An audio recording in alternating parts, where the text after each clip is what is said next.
एक काम कीजिए, सबसे पहले आप कॉपी और पेन बंद कर दीजिए।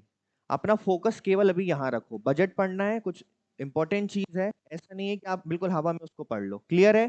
फोकस कहाँ रखना है अपना? क्लास में, यहाँ सामने, मेरी ओर नहीं, बोर्ड की ओर। ठीक है, मैं तो हूँ सामने, देखना तो पड़ेगा ही आप लोगों को मुझे। चलिए, जय हिंद। आर्टिकल नंबर 112 किससे संबंधित है? बजट से संबंधित है। हमारे यहाँ बजट शब्द का उपयोग किया जाता है, क्या बोला जाता है?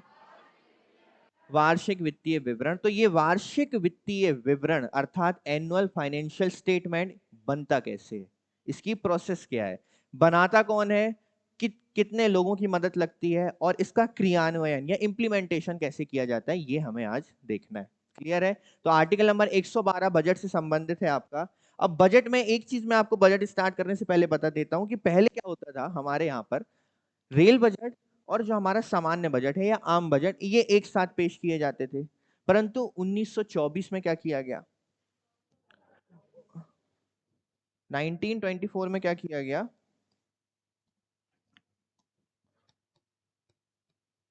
रेल बजट को अलग कर दिया गया। किससे? आम बजट से। अच्छा, किसने किया? रिकमेंडेशन बाय एक वर्ष समिति या एक वर्ष कमेटी आप बोल सकते हैं इसको। इन्होंने क्या बोला कि रेल बजट को किससे अलग कर दीजिए? आम बजट से अलग कर दीजिए। फिर 2017 में फिर से क्या किया गया, रेल बजट को आम बजट से फिर से जोड़ दिया गया। क्लियर है? तो आज बजट कैसे पेश होता है आपके सामने? कैसे? बिल्कुल साथ में होता है। रेल बजट और आम बजट एक साथ होते हैं। अच्छा, ये किसने रिकमेंड किया कि एक साथ आना चाहिए? देखो, जैसे इसको अलग किया था एक बर्थ कमेटी ने, इसे किया विवेक देवराय। किसने? विवेक देवराय कमेटी या समिति। इतनी चीजें बस अभी आप ध्यान रखो, ठीक है? पहले रेल बजट और आम बजट साथ में आते थे, परंतु 1924 में क्या कर दिया गया, अलग अलग कर दिया गया। किसने रिकमेंड किया? एक वर्ग कमेटी ने कि अलग अलग कर देना चाहिए। फिर 2017 में आकर फिर से रेल बजट और आम बजट को मर्ज कर दिया गया। और किसने रिकमेंड किया इसको? विवेक देवराय समिति ने। ठीक है, अब हम ये सब छोड़ के सीधे प्रक्रिया की ओर आगे बढ़ते हैं कि एक्चुअल में ये बनता कैसे है और बजट की प्रक्रिया क्या होती है। देखो, एक, अच्छा, हमारे यहाँ फाइनेंशियल ईयर कौन कौन सा है, मतलब एक ही जो फाइनेंशियल ईयर कौन सा है वो? एक 1 अप्रैल से 31 मार्च।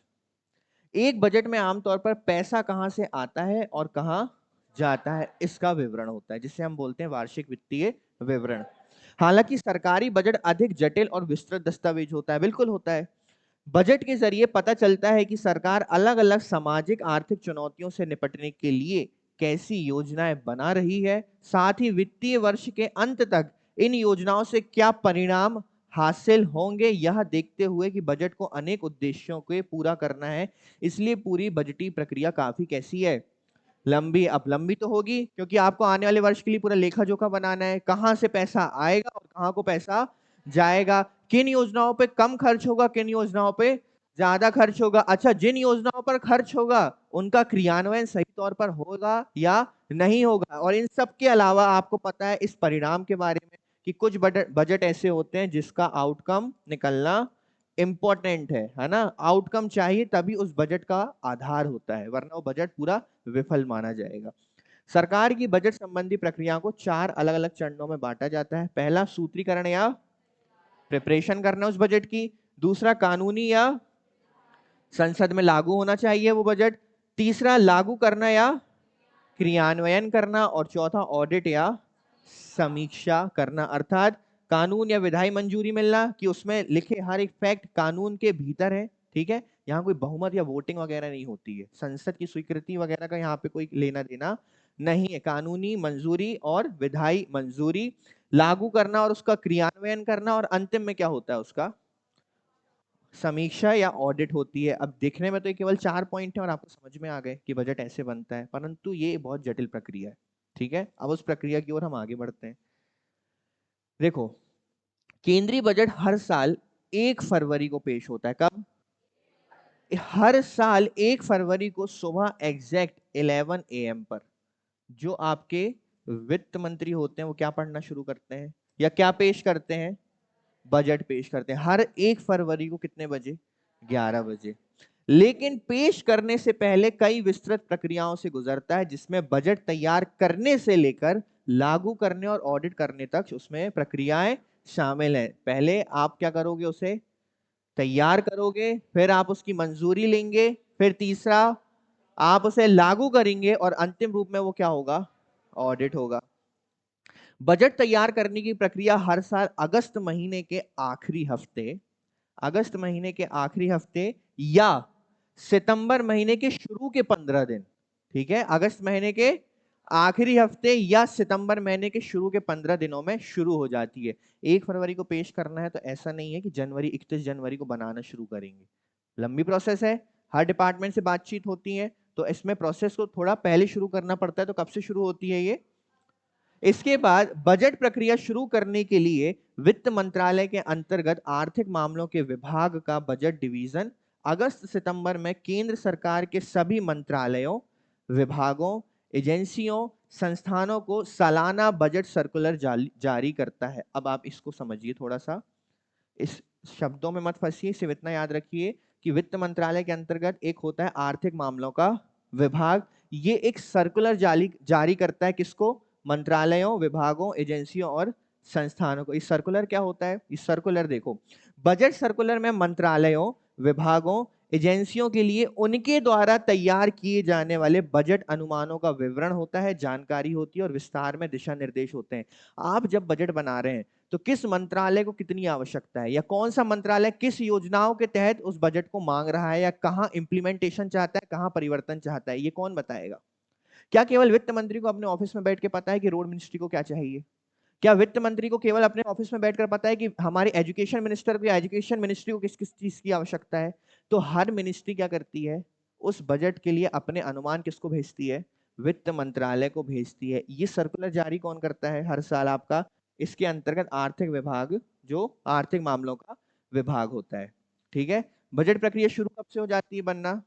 या तो अगस्त के आखिरी हफ्ते से या सितंबर की शुरुआती 15 दिन से। इसके बाद ये प्रक्रिया शुरू होती है तो सबसे पहला काम होता है कि हर मंत्रालय से हमें क्या बुलाना है कि उन्हें क्या चाहिए। सरल भाषा में, हर मंत्रालय से हमें उनके अनुमान बुलाना है कि वो इस साल क्या चाहते हैं और कितनी राशि आवंटन की उनको आवश्यकता है। किसके पास आएगा ये सारी की सारी चीजें? वित्त मंत्रालय के पास।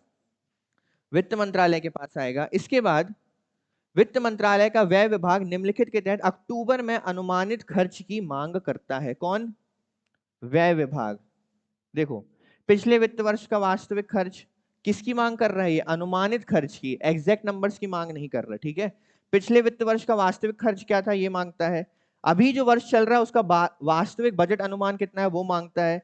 चालू वित्त वर्ष के लिए संशोधित अनुमान मांगता है। अगले वित्त वर्ष के लिए अनुमानित बजट मांगता है। इन शब्दों में फंसने की आवश्यकता नहीं है आप लोगों को। बस इतना याद रखिए कि वित्त मंत्रालय व्यय विभाग से कुछ अनुमानित खर्चों को मांगता है। ठीक है, इसके बाद वित्त मंत्रालय और प्रमुख स्टॉक होल्डर्स, ये स्टेक होल्डर्स क्या होते हैं?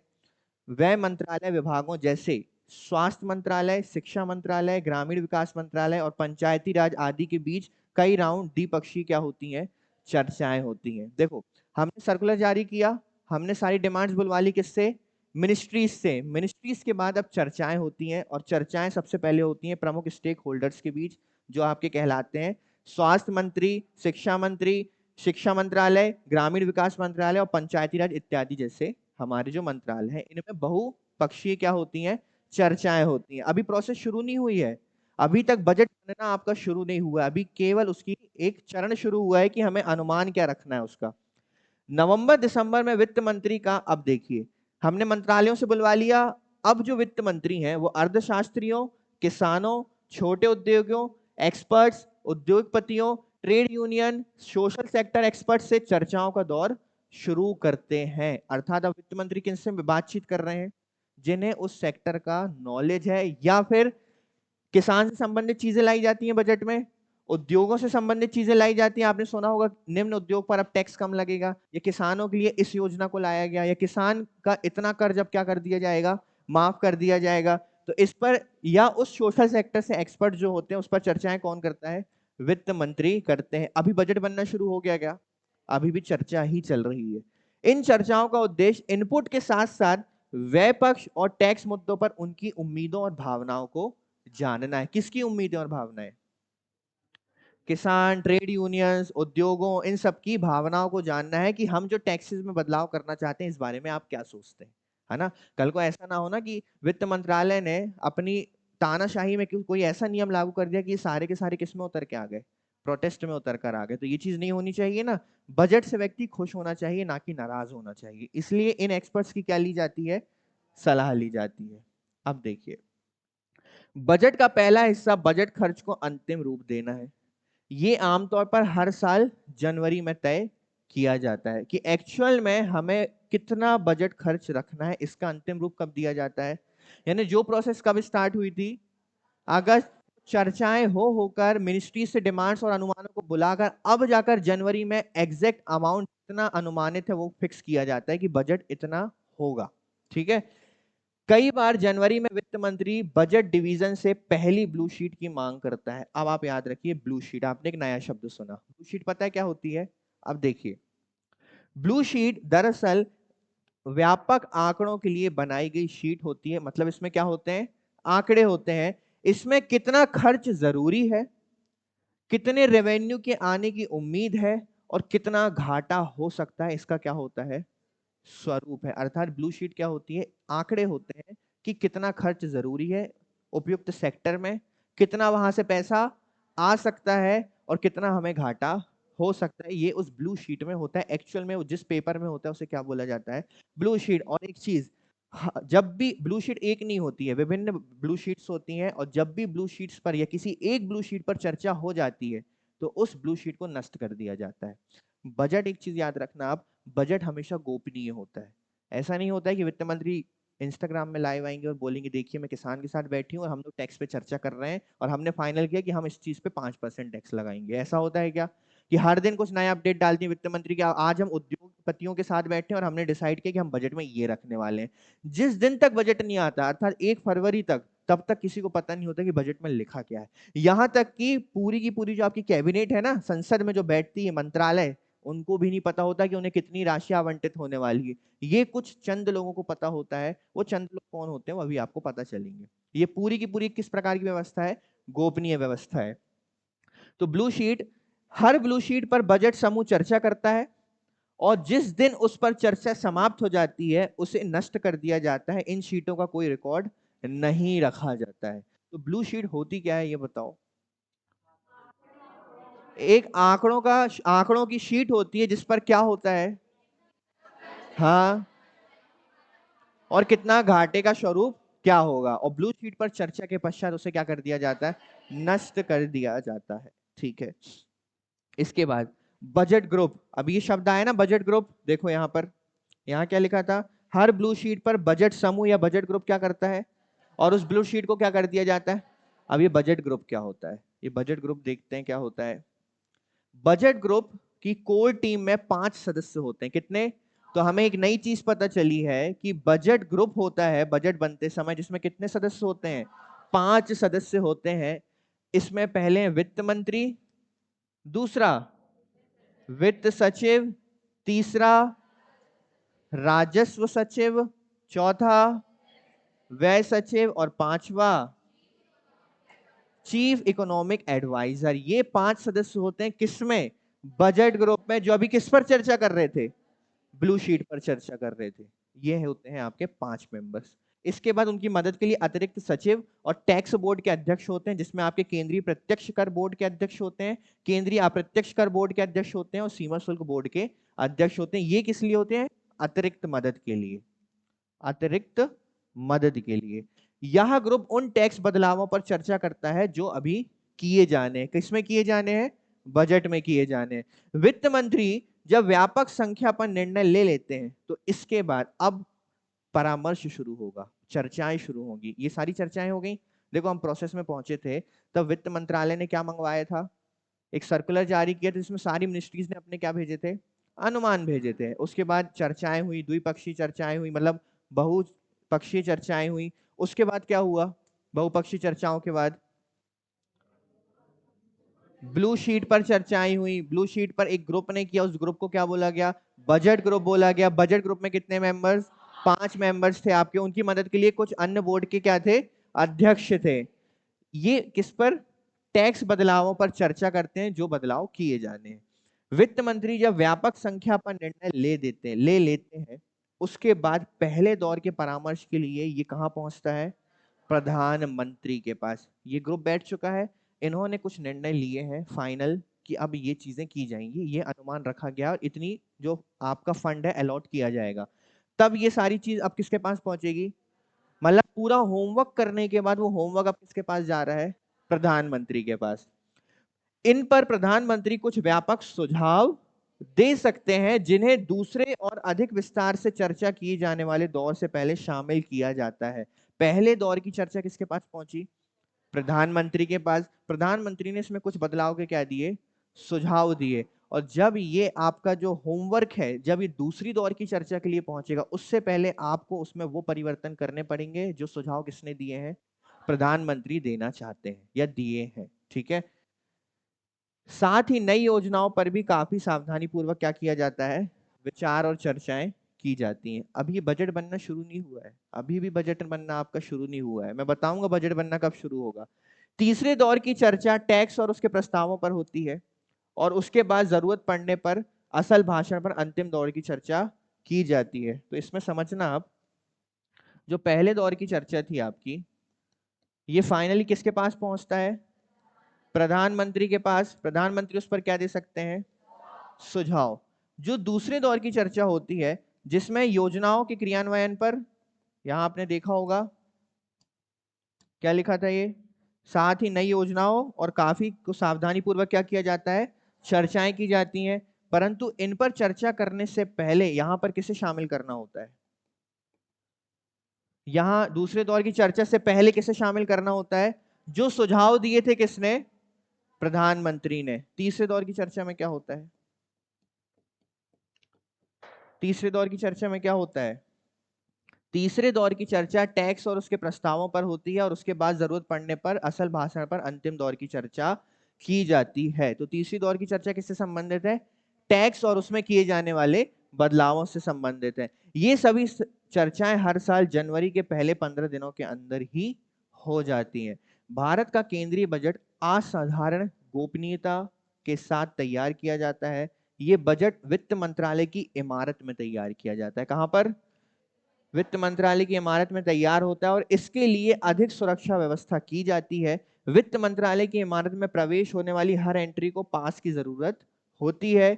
जब बजट दस्तावेज छपने शुरू होते हैं, सिर्फ बजट का कोर ग्रुप ही इमारत से बाहर निकल सकता है। जब बजट प्रिंट होते हैं उस समय बजट का कोर ग्रुप ही इमारत के बाहर निकल सकता है, वरना आप तो लोगों को जानते हैं हमारे यहाँ के, सीधे मीडिया को बुलाते हैं। मैं पहले बता दे रहा हूँ बजट क्या आने वाला है, बाद में आप संसद में देखना। गोपनीयता सभी बजट दस्तावेजों पर भी लागू होती है, और बजट पर काम करने वाले कर्मचारियों के अलावा बाहर के किसी भी शख्स को दस्तावेजों और उसमें लिखी संख्याओं की जानकारी नहीं पहुंचाने दी जाती है। अर्थात बजट जब तक पेश नहीं होगा, बजट क्या रहेगा, एकदम गोपनीय रहेगा, उसके बारे में किसी को पता नहीं होगा। बजट से जुड़े कुछ कानून, वो सारी चीजें समझ गए आप, प्रोसेस हमारी जो हमने शुरू की थी अगस्त से और जनवरी तक। हमने जनवरी के शुरू के 15 दिनों में क्या पूरा कर लिया, सारी 4 राउंड की चर्चाएं पूरी कर ली हैं, और बजट को गोपनीय रखा हुआ है। बजट अभी पेश नहीं हुआ। बजट पेश कब होगा आपका, 1 फरवरी। अब हम 1 फरवरी से शुरू करेंगे। ये तो हमने देख लिया कि बजट की एक्चुअल में प्रोसेस होती क्या है, कि बजट हर मंत्रालय से क्या बुलाए जाते हैं, उनके अनुमान बुलाए जाते हैं, उस पर फिर चर्चाएं होती हैं, फिर ब्लू शीट्स पर चर्चाएं होती हैं, फिर कोर ग्रुप उस पर चर्चा करता है, फिर 4 राउंड की चर्चाएं शुरू होती हैं। पहला राउंड जब राष्ट्रपति प्रधानमंत्री के पास पहुंचता है, अगर उसमें कोई बदलाव किए जाने हैं तो दूसरे राउंड की चर्चा से पहले उसमें बदलाव कर दीजिए। दूसरे राउंड की चर्चाओं में योजनाओं पर ध्यान दिया जाता है जिसमें परिवर्तन किए जाने हैं। तीसरे पक्ष की चर्चा में टैक्स से संबंधित चर्चाएं की जाती हैं, और चौथे राउंड की चर्चा अंतिम चर्चा मानी जाती है। यहां तक क्लियर है। अब देखते हैं बजट से जुड़े कुछ कानून। केंद्र सरकार केवल लोकसभा और बाद में राज्यसभा द्वारा विनियोग बिल और फाइनेंस बिल को मंजूरी मिलने के बाद ही राजस्व बढ़ा सकती है और खर्च कर सकती है। याद रखना, यहीं पर मैं आपको एक चीज बता रहा हूं कि बजट पारित होने से पहले एक आपका विनियोग विधेयक, विनियोग विधेयक क्यों इंपॉर्टेंट है, क्योंकि आपकी जो अनुपूरक मांगे हैं वो किससे निकलती हैं? विनियोग विधेयक से। अच्छा, मैंने आपको पढ़ाया है पर अभी इसको रिकॉर्ड नहीं किया है ना, इसको भी कर देंगे। और दूसरा हमारा मनी बिल, आपने सुना होगा, मनी बिल सुना है? केंद्र सरकार केवल लोकसभा और बाद में राज्यसभा द्वारा विनियोग विधेयक, अच्छा finance bill, finance bill.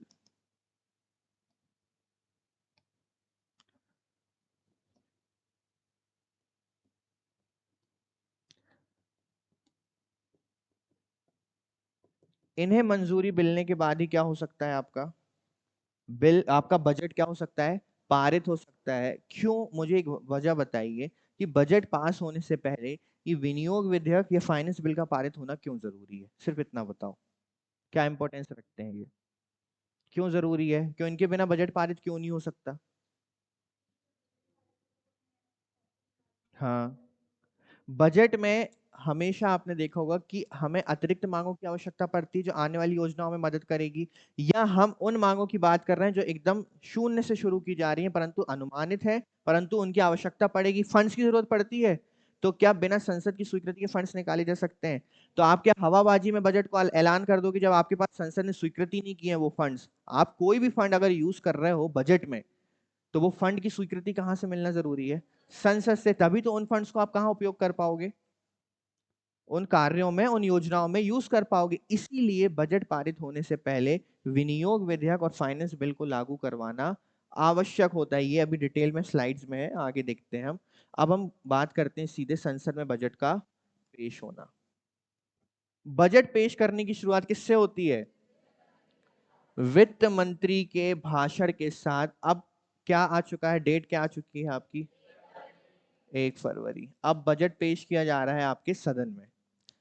Budget पेश करने की शुरुआत वित्त मंत्री के बजट भाषण से होती है। बजट भाषण को दो भागों में बांटा जाता है। दो भाग क्या होते हैं? पहला पार्ट ए और दूसरा, इसमें कुछ मुश्किल नहीं है। देखिए, पार्ट ए में पिछले वर्ष और चालू वर्ष, चालू वर्ष मतलब जो अभी वर्तमान में चल रहा है, पिछले वर्ष और चालू वित्तीय वर्ष की तुलना में अर्थव्यवस्था की एक तस्वीर पेश की जाती है।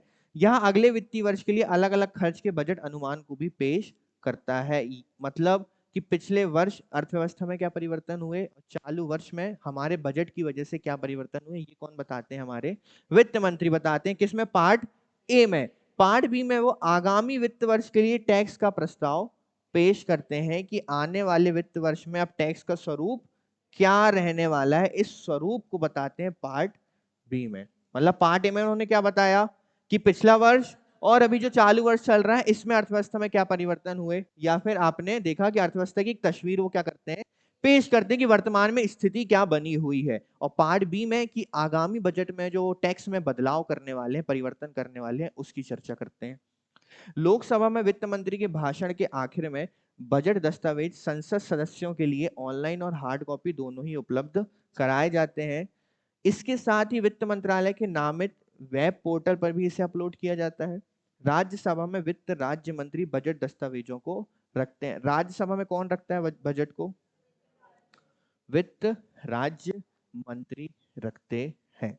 इस प्रकार से बजट पेश कहां पर होता है आपका? संसद में। निर्मला सीतारमण जी आ चुकी हैं। सबसे पहले वो बजट को पढ़ेंगी अपने भाषण से। शुरुआत कैसे होगी? वित्त मंत्री के भाषण से। उसमें दो पार्ट होंगे, पार्ट ए और पार्ट बी। पार्ट ए में क्या बताएंगी वो? अर्थव्यवस्था की एक तस्वीर वो पेश करेंगी। और पार्ट बी में क्या बताएंगी वो? आगामी टैक्स बदलावों पर वो क्या करेंगी? चर्चा करेंगी। बजट पेश होने के बाद वो आप किसको मिल जाएगा? सदस्यों को प्राप्त हो जाएगा, और इसके बाद वो वेबसाइट के पोर्टल पर भी अपलोड कर दिया जाता है। और राज्यसभा में कौन पेश करता है? वित्त राज्य मंत्री। बजट पेश होने के बाद कहां पेश होने के बाद? संसद में पेश होने के बाद लोकसभा और राज्यसभा दोनों जगह आम चर्चाएं की जाती हैं। आम चर्चा क्या होता है? देखिए, इस स्तर पर बजट और सरकार के प्रस्तावों पर होने वाली सामान्य चर्चा है। इस चर्चा के दौरान बजट का विवरण, संसाधनों के वितरण, टैक्स की नीतियां, साथ ही सरप्लस या घाटे पर बहस नहीं होती है। ठीक है, क्योंकि ये चीजें ऑलरेडी इंप्लीमेंट की जा रही हैं। यह सामान्य चर्चा राजकोषीय नीति के मुद्दों तक ही सीमित होती है, जिसमें सरकार और उसके विभागों द्वारा प्रशासन की समीक्षा और आलोचना शामिल होती है। इस प्रकार संसद सदस्यों के पास टैक्स पेयर की शिकायतों को सदन के सामने रखने का अवसर होता है। किसकी शिकायतें? अब ये टैक्स पेयर्स कौन है? कौन देता है टैक्स? हम देते हैं ना। तो वो सामान्य चर्चा में किसकी शिकायतें रखी जाती हैं? हम टैक्स पेयर्स की शिकायतें रखी जाती हैं। चर्चा के आखिर में वित्त मंत्री सदन को जवाब देते हैं। इस स्तर पर मांगों पर कोई भी मतदान नहीं होता है, ना ही कोई नई प्रकार की चीज उस बजट में फिर तुरंत सडन ऐड की जाती है। वो केवल क्या है, इसलिए क्या लिखा गया उसको, ना ही कोई वोटिंग होगी, ना ही कोई मतदान होगा, ना ही कोई संशोधन होगा, ना ही कोई परिवर्तन होगा। केवल कुछ सवाल होंगे और उसके जवाब कौन देगा? वित्त मंत्री देंगे। और वो जो समस्याएं हैं, वो जो सवाल हैं, वो किसके होंगे? हमारे टैक्स पेयर्स के होंगे, अर्थात जनता के होंगे। अच्छा, सवाल पूछने का अधिकार भी केवल टैक्स पेयर्स के पास है। मतलब यहाँ शब्द टैक्स पेयर का यूज किया गया, क्यों किया गया? जनता क्यों नहीं बोला? जनता शब्द का उपयोग क्यों नहीं किया गया? बताओ। क्योंकि हर कोई पे नहीं करता ना, हर कोई टैक्स पे नहीं करता, इसलिए टैक्स पेयर बोला गया है। टैक्स पेयर से पैसा आता है, सरकार के पास फंड्स आते हैं, उस फंड से क्या बनता है फिर? बजट बनता है। स्टैंडिंग कमेटी से विभागीय रिपोर्ट। अब एक स्टैंडिंग कमेटी होती है कहां पर? सदन में। अभी विभाग से संबंधित 24 स्टैंडिंग कमेटियां अस्तित्व में हैं, जो भारत सरकार के सभी मंत्रालयों विभागों की देखरेख करती हैं। स्टैंडिंग कमेटियों का कार्य मंत्रालयों विभागों को उनके सुपरविजन में फंड्स के आवंटन की क्या करना? जांच करना। यो मंत्रालयों को जो बजट दिया गया है उसकी जांच करना। ये कमेटियां निम्नलिखित जांच करती हैं: मंत्रालय के तहत विभिन्न कार्यक्रमों और योजनाओं के लिए आवंटित राशि, मंत्रालय को आवंटित धन के उपयोग का तरीका। दो चीजें देखती हैं कि उस मंत्रालय को कितनी राशि आवंटित की गई है और उसके उपयोग का तरीका, कि क्या वो सही तरीके से उपयोग किया गया है। कौन देखता है? Standing committees. मंत्रालय के अधिकारियों को सवालों का जवाब देने और अनुदान मांगों की जांच करने के संबंध में अधिक जानकारी देने के लिए समितियों के समक्ष पेश होना जरूरी है। मंत्रालय के खर्च की जांच करते वक्त कमेटियां एक्सपर्ट्स और संगठनों से सलाह और विचार कर सकती हैं। इन सलाहों के आधार पर कमेटियां अपनी रिपोर्ट किसे पेश करती हैं? अच्छा, ये कमेटियां ही हैं जो बताती हैं कि किसने कितना खर्च किया और किस स्वरूप में खर्च किया। समितियों की सिफारिशें सांसदों के मंत्रालयों में प्रस्तावित खर्च के मायने समझने और ऐसे खर्च को मंजूरी देने से पहले एक बहस को सक्षम बनाने के लिए बहुत जरूरी है। अर्थात किसी भी मंत्रालय द्वारा जो खर्च किया गया है उसके मायने को समझना, कि आखिर ये खर्च सही किया गया या नहीं किया गया, और जो उसे करने का तरीका था, वो खर्च करने का जो तरीका था वो सही था या नहीं। ये देखरेख कौन करता है? स्टैंडिंग कमेटी करती है। अनुदान मांग। अनुदान मांग किसके लिए? अतिरिक्त मांग। कौन सा विधेयक? विनियोग विधेयक। अच्छा, जो इस विधेयक वाली क्लास में एब्सेंट हो उनके तो दिमाग में जा ही नहीं रहा होगा कि क्या है अतिरिक्त मांग, अनुपूरक मांग, विनियोग विधेयक, है ना। विनियोग विधेयक को आपूर्ति विधेयक या व्यय विधेयक भी कहा जाता है। यह एक प्रस्तावित कानून जो सरकारी धन के खर्च की मंजूरी देता है। यह एक ऐसा विधेयक है जो किसी खास खर्च के लिए पैसे को अलग से रखता है। विनियोग विधेयक सरकार को किसी वित्तीय वर्ष के दौरान व्यय की पूर्ति के लिए, सरकार ने एक बजट बनाया, उस बजट के लिए एक राशि आवंटित की, वो राशि जब कम पड़ जाती है तो अधिक राशि की मांग के लिए कौन सा विधेयक लाना पड़ता है आपको? विनियोग विधेयक। और वो अतिरिक्त राशि की जो मांग है उसे बोला जाता है अनुपूरक मांग। क्या बोला जाता है? अनुपूरक मांग बोला जाता है। संविधान के अनुच्छेद 114 के अनुसार सरकार संसद से अनुमोदन प्राप्त करने के बाद संचित निधि से धन निकाल सकती है। अर्थात बजट को पारित करवाने से पहले आपको सबसे पहले किसे पारित करवाना पड़ेगा? अनुदान मांगों को पारित करवाना पड़ेगा, क्योंकि जो खर्च अभी बचे हुए हैं या जो काम अभी रुके हुए हैं, सबसे पहले आपको क्या करना होगा? उनको पास करवाना पड़ेगा। कि जो अभी पूरे नहीं हो पाए हैं, जिनके लिए राशि आवंटित की गई थी परंतु वो राशि अब क्या पड़ गई है? कम पड़ गई है और अधिक राशि की आवश्यकता है, तो आपको क्या करना पड़ेगा? अनुदान मांग करनी पड़ेगी। इसके बाद आमतौर पर लोकसभा 4 या 5 अनुदान मांगों पर ही क्या करती है? चर्चा करती है। चर्चा के लिए चुने गए मंत्रालय हर साल अलग अलग होते हैं और इनका चयन लोकसभा की बिजनेस एडवाइजरी कमेटी करती है। अच्छा, चर्चा के लिए चुने गए मंत्रालय हर साल अलग अलग क्यों होते हैं? क्यों होते हैं अलग अलग? चर्चा के लिए चुने गए जो मंत्रालय होते हैं वो हर साल अलग अलग क्यों होते हैं? क्योंकि जिन मंत्रालयों को अनुदान मांगों की आवश्यकता है उन्हें सिलेक्ट किया जाता है, और सिलेक्ट कौन करता है? Business advisory committee. इन मांगों पर चर्चा के बाद क्या होती है? वोटिंग होती है। वो मांगे जिन पर अंतिम दिन तक चर्चा और वोटिंग नहीं हुई है उन्हें बोला जाता है गिलोटिन्ड। क्या बोला जाता है? अर्थात वे अनुदान मांगे जिन पर अंतिम दिन तक चर्चा नहीं हुई है और वोटिंग नहीं हुई है, जिन्हें होल्ड करके रख दिया गया, उन्हें क्या बोला जाता है? गिलोटिन्ड। अनुदान मांगों पर वोटिंग के दौरान सांसद कट मोशन के जरिए अपनी अस्वीकृति दे सकते हैं। अर्थात अनुदान मोशन में जब आप अस्वीकृति देते हैं तो उसे क्या बोला जाता है? Cut motion. कट मोशन के जरिए अस्वीकृति दे सकते हैं।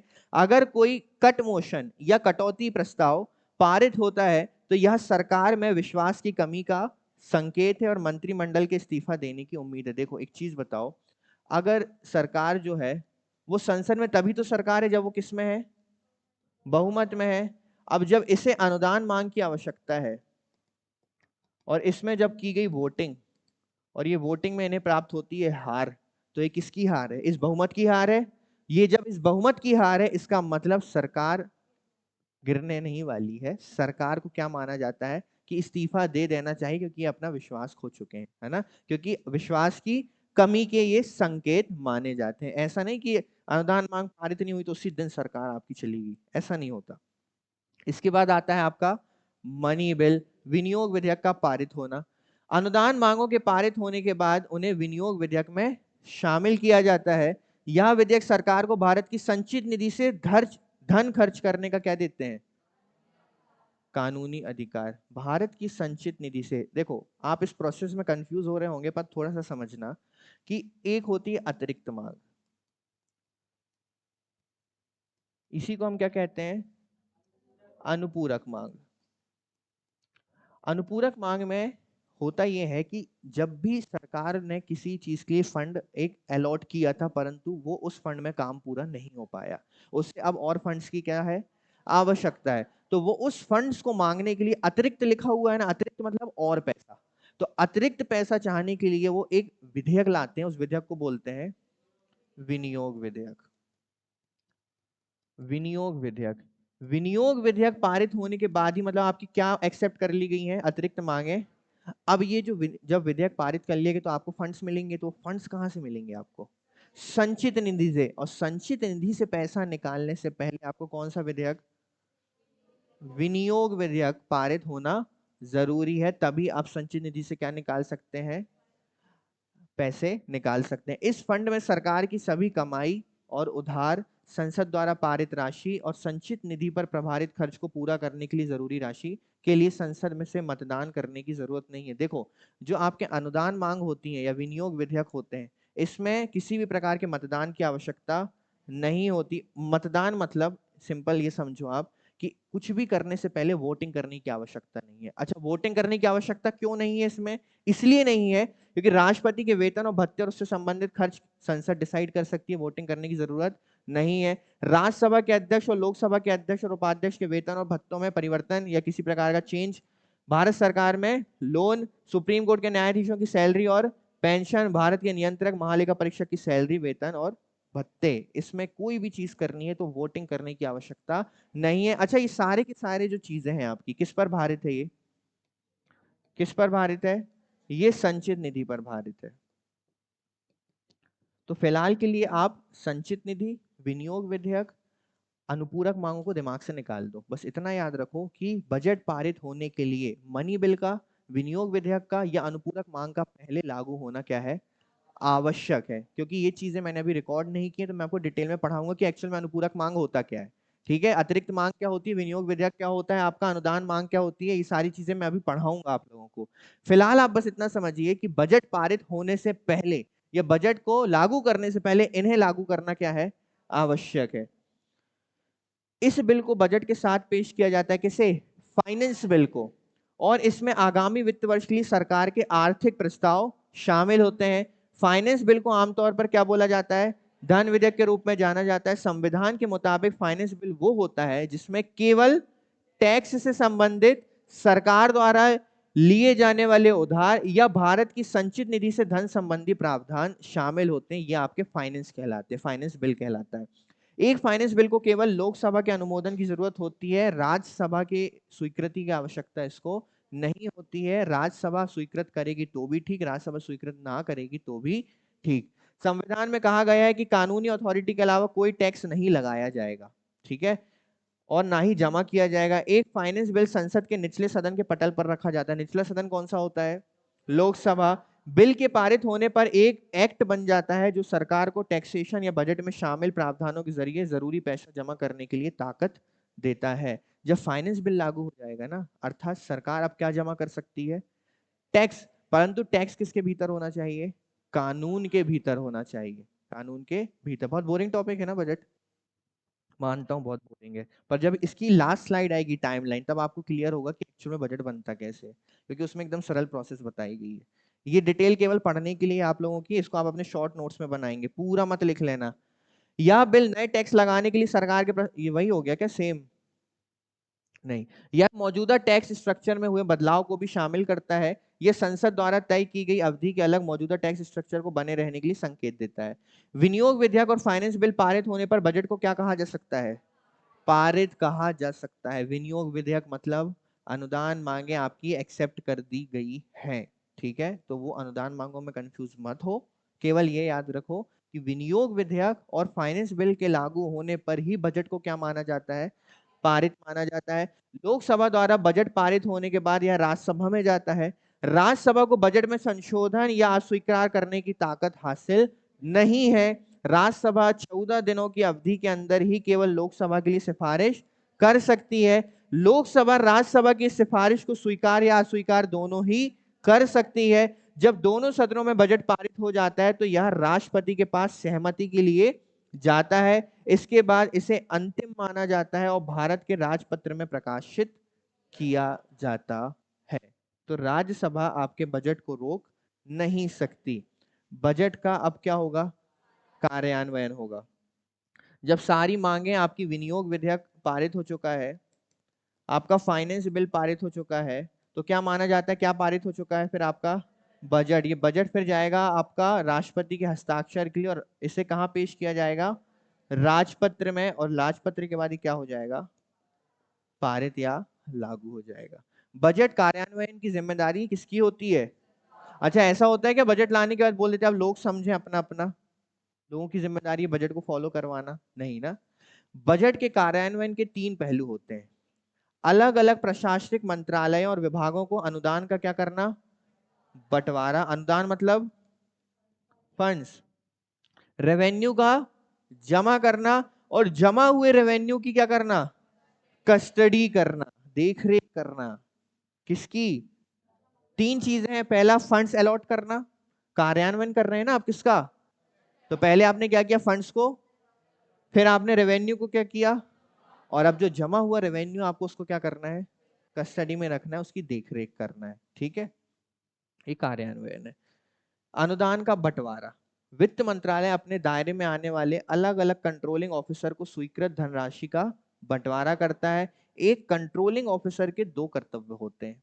यह देखना कि क्या स्वीकृत बजट के अनुसार काम हो रहा है। दूसरा, यह देखना कि विभिन्न मंत्रालय और विभाग अपनी स्वीकृत सीमा से अधिक खर्च नहीं करते हैं। तो कंट्रोलिंग ऑफिसर का काम क्या है? 2 चीजें देखना कि हमने सबसे पहले कि जो बजट अलॉट किया उसके अनुसार काम हो रहा है, दूसरा कहीं अतिरिक्त खर्च तो नहीं कर रहे हैं।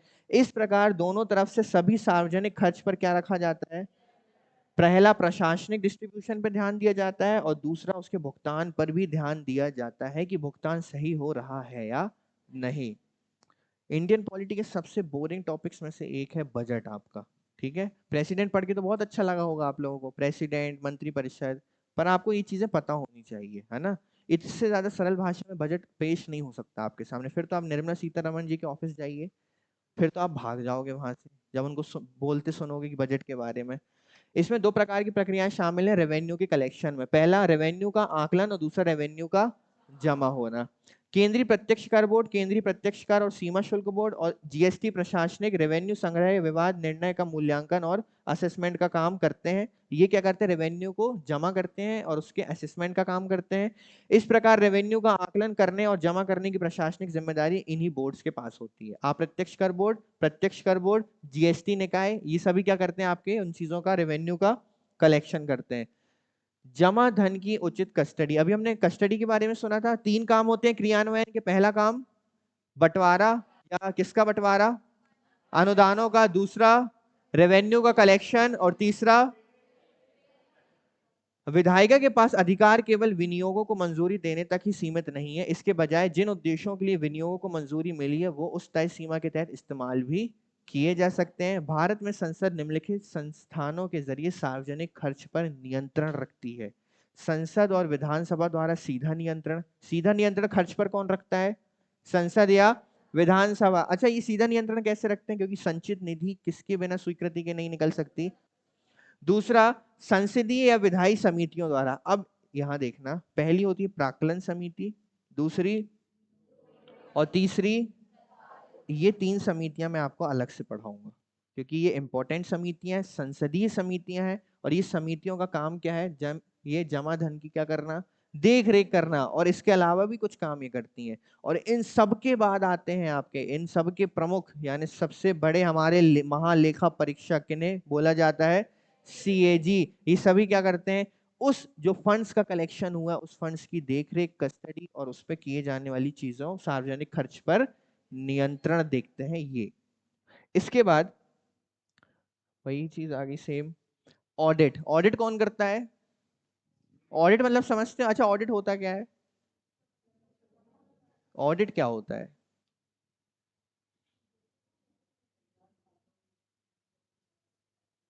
किस टाइप से करना, समीक्षा टाइप से करना। ऑडिटिंग क्या कहलाती है, अरे आपके लेन देन का ब्यौरा जिसके पास रहता है, जो लेन देन पर निगरानी रखता है, वही तो ऑडिटिंग कहलाती है आपकी। देखो, बजट की पूरी प्रक्रिया में ऑडिट आखिरी चरण है, लेकिन यह पूरे बजट प्रक्रिया का बहुत ही महत्वपूर्ण हिस्सा है और इसके बहुत ही राजनीतिक मायने हैं। सीएजी भारत में ऑडिट का सबसे बड़ा संस्थान है। ये ना केवल सरकार के खर्च बल्कि उसकी कमाई को भी क्या करते हैं, ऑडिट करने का मतलब होता है वो उस चीज का लेखा जोखा रखते हैं कि कितना सरकार को मिला और सरकार ने कितना कहां पर खर्च किया। यहां तक कि सरकार कुछ खरीदती है, सरकार कुछ बनवाती है, वो सारा लेखा जोखा किसके पास रहता है। उदाहरण के लिए सीएजी इस बात की जांच करते हैं कि क्या टैक्स जमा करते समय सही प्रक्रिया और नियमों का पालन किया गया था। कौन देखता है ये सारी चीजें, सीएजी। लेकिन इससे भी अलग, यह सरकारी नीतियों की कमाई का विश्लेषण भी करते हैं। बजट प्रक्रिया के इस आखिरी चरण में केंद्र सरकार के अकाउंट्स के विभागीकरण से संबंधित मामलों को देखने के लिए एक लेखा महानियंत्रक होते हैं, जिसे सीजीए कहा जाता है। ठीक है, तो आप बस ये देखिए कि अंतिम चरण क्या है आपके बजट का, ऑडिटिंग है। और ऑडिटिंग कौन करता है, सीएजी करते हैं। अब इतने के बाद बजट तो मिक्स हो गया होगा, पता नहीं कहाँ से शुरू हुआ था और कहाँ खत्म हुआ भी कि नहीं, यही हमें नहीं पता है ना। तो इसके लिए एक छोटी सी टाइमलाइन है जो आपको समझने में मदद करेगी। आपको याद उस टाइमलाइन को ही रखना है, बस टाइमलाइन के भीतर की चीजें आपको पता होनी चाहिए। जैसे स्टैंडिंग कमेटी क्या करती है, तो आपको पता होना चाहिए कि कितना अलॉटमेंट हुआ और क्या उसका सही उपयोग किया जा रहा है या नहीं। तो डिटेल में वो चीजें आपको पता होनी चाहिए। आप केवल इसको देखो, इसमें वर्ष में मत जाना, ये 2020 तो सिर्फ लिखा हुआ है क्योंकि वो उसी में मिला, बाकी बहुत अच्छा एग्जाम्पल है। सबसे पहले अगस्त सितंबर में बजट सर्कुलर का नोटिफिकेशन जारी किया गया था जिसमें सभी मंत्रालयों के क्या लिए गए थे, अनुमानित। हर मंत्रालय वित्त मंत्रालय के बजट डिवीजन के साथ अपना क्या पेश करता है, अनुमानित बजट को साझा करता है कि हमें कितने बजट की आवश्यकता है, उसका अनुमान पेश करता है। अक्टूबर नवंबर में विभिन्न समूह हितधारकों के साथ वित्त मंत्री का क्या होता है, परामर्श होता है। बैठकें हो रही थी, यहां तक कि वो किसानों के साथ, उद्योगों के साथ, छोटे उद्योगपतियों के साथ, सभी के साथ बैठकर बात की थी उन्होंने। वित्त मंत्रालय और अलग अलग मंत्रालयों के बीच क्या होती है, बैठक होती है। फिर शुरुआती मध्य जनवरी में वित्त मंत्रालय राजस्व विभाग के अधिकारियों के साथ मीटिंग करता है और बजट प्राप्तियां तैयार करता है।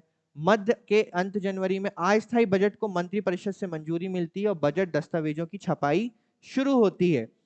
1 फरवरी वित्त मंत्री संसद में बजट को पेश करते हैं। फरवरी मार्च वित्त मंत्री द्वारा संसद में फाइनेंस बिल और विनियोग विधेयक के बारे में उसको बताया जाता है और उसे क्या किया जाता है, लागू किया जाता है। अच्छा, अभी लागू नहीं हुए। संसद में बजट को लेकर क्या होती है, आम चर्चा। पहले होती है आपकी आम चर्चा, इसके बाद फाइनेंस बिल और विनियोग बिल पर क्या होते हैं, मतदान होते हैं। सरकार पैसा जमा करती है और बजट में स्वीकृति के आधार पर उसको खर्च करती है। अच्छा, आपका जब तक ये नहीं होगा आपका बजट लागू नहीं होगा। बजट लागू करने के लिए फाइनेंस बिल और विनियोग बिल को लागू होना या पारित होना आवश्यक है। इसके बाद बजट लागू होता है, फिर सरकार पैसा जमा करती है और बजट में स्वीकृति के आधार पर उसको क्या करती है, खर्च करती है। और अंतिम में सीएजी उस पर फिर क्या करते हैं, ऑडिट करते हैं। तो ये थी यही प्रोसेस, पर हमने इतनी सारी स्लाइड्स पढ़ी, हमने उनके डिटेल में जानने का प्रयास किया कि हम उन्हें समझ सकें कि फाइनेंस बिल और विनियोग बिल क्या होते हैं और क्यों इन्हें पारित करना आवश्यक था। वित्त मंत्री बजट जब पेश करते हैं तो उसके बाद आम चर्चा में क्या होता है या आम चर्चा का विषय क्या रखा जाता है।